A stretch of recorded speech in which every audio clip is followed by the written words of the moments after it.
Hello po mga kababayan, si Dante Maravillas. O yung impeachment na mga kababayan laban kay Sara Duterte, sabi ni na Attorney Ruina Guanzon, Harold Respicio sa si Cathy Binag sa programang Sa Totoo Lang, na kung saan ang lahat ng mga sinasabi nila hindi man totoo. Di ba? Puro kasinungalingan.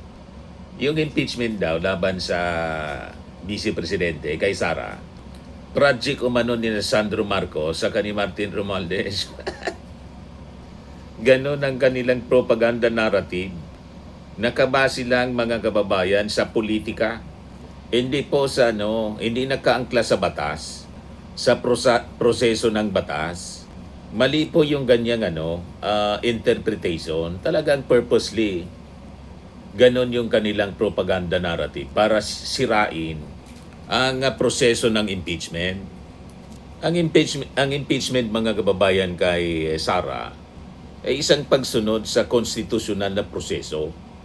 Isa siyang mekanismo na nakasaad mga kababayan mismo sa sa saligang batas. At unang-una mga kababayan, kung hindi naglustay si Sara at hindi nagbanta sa ating Pangulong Bongbong Marcos kay Lisa at saka kay Martin Romualdez, di sana walang kasong impeachment laban kay Sara Duterte. Gusto nilang palabasin. Palampasin lang yung mga katarantaduhan na ginagawa ni Sara o ginawa ni Sara. Huwag kami Guanzon, Respicio at saka Binag.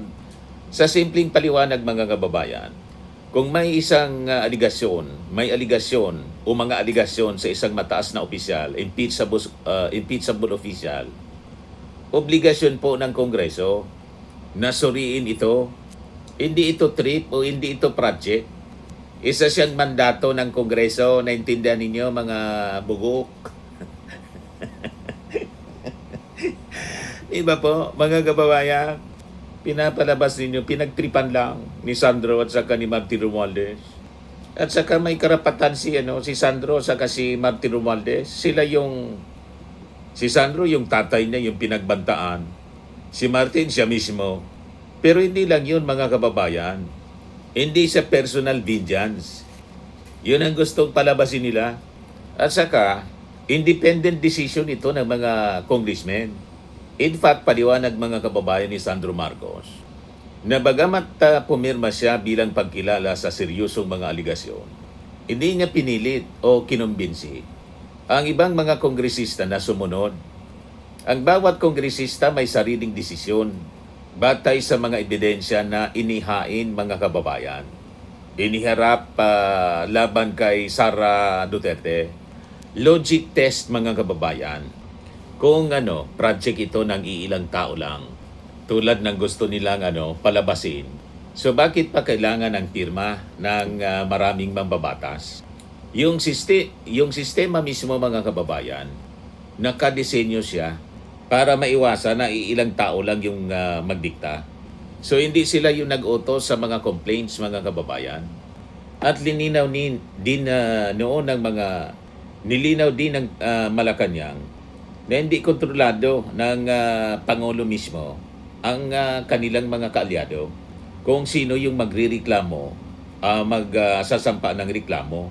Saka yung mga complainants po mula sa pribadong grupo, mga civil society po na anti-Marcos nga eh. Diba?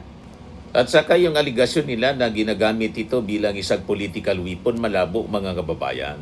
Kung totoo kasi na weapon ito, tulad ng sinasabi nila, so bakit may committee review? Bakit may form and substance test? Ang due process mismo mga kababayan ang sumisira sa script, sumisira sa claim na scripted po ito. Parte siya mga kababayan ng tinatawag na checks and balances. So, bottom line mga kababayan, ang impeachment ay may built-in filter laban po sa abuso. Hindi po siya madaling manipulahin kung walang ebidensya. So, ang mga aligasyong ito mga kababayan sa totoo lang, madalas ay nagmumula talaga sa kampo ng mga opisyal na nahaharap po sa impeachment. Siyempre, para palabasin nila na politically motivated ito. Politically motivated lamang. Parte ng palusot nila. Tama po? Kapag kasi may issue, ililihis nila sa politics. Kapag may tanong, gagawin nila conspiracy. Huwag kami guwansaon.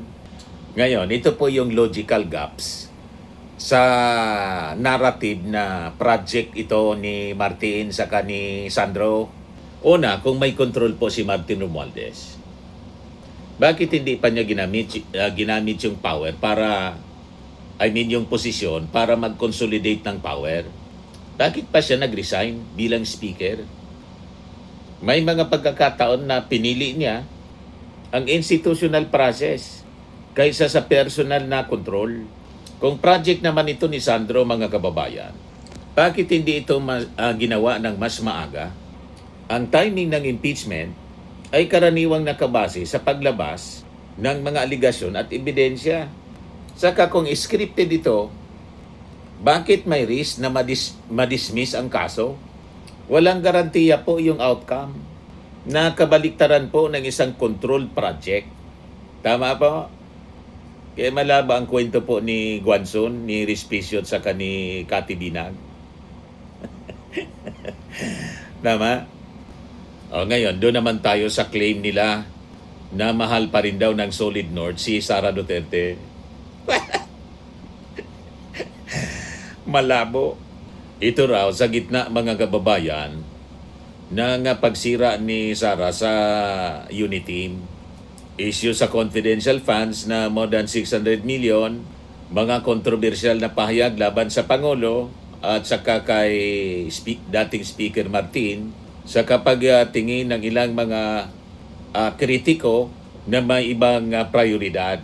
Ngayon, mga kababayan, sa logical analysis, ang Solid North ay historically nakaangkla siya sa political alignment ng Marcos leadership. Kapag may lamat sa alliance, natural na may shift ng loyalty. Hindi automatic na transferable, mga kababayan, ang suporta. Dagdag na punto yung pagkiling ng mga lokal na leader.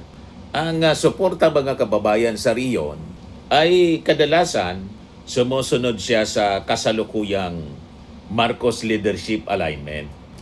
Ngayon, yung impeachment support mula sa North, ang pirma mismo ni Sandro Marcos, ay indication po ito ng policy stance.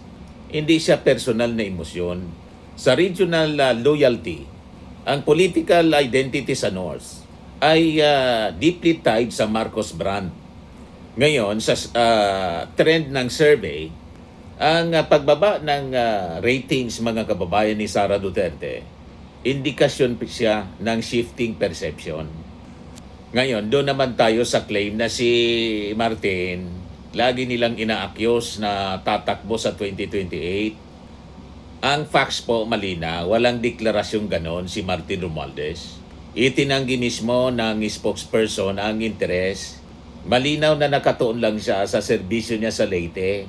May historical precedent din, mga kababayan, na mahirap para sa speaker ang maging presidente.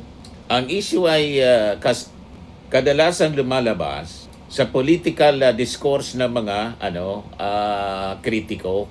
Ngayon, sa logical breakdown, mga kababayan, hindi pwedeng umatras ang isang bagay na hindi pa man nagsisimula. Ang espekulasyon ay hindi katumbas ng plano. Ang pag-ugnay nito sa impeachment ay assumption, layered on speculation. Puro kasi sila, mga kababayan, spekulasyon. Ngayon, ang mas malaking tanong, sa halip sana na ituon sa kung sino ang may project, mas malagang tanungin, mga kababayan, may sapat bang ebidensya ang mga aligasyon laban kay Sara Duterte? Kasi sa nakikita po ng taong bayan, mayroon. Nasunod ba yung proseso? Nasusuri ba ng maayos yung paggamit ng pondo? Dahil sa dulo, mga kababayan, ang impeachment, hindi ito tungkol lang kay Sara. Tungkol po ito sa accountability. Hindi man puro tungkol lang ito sa kanya.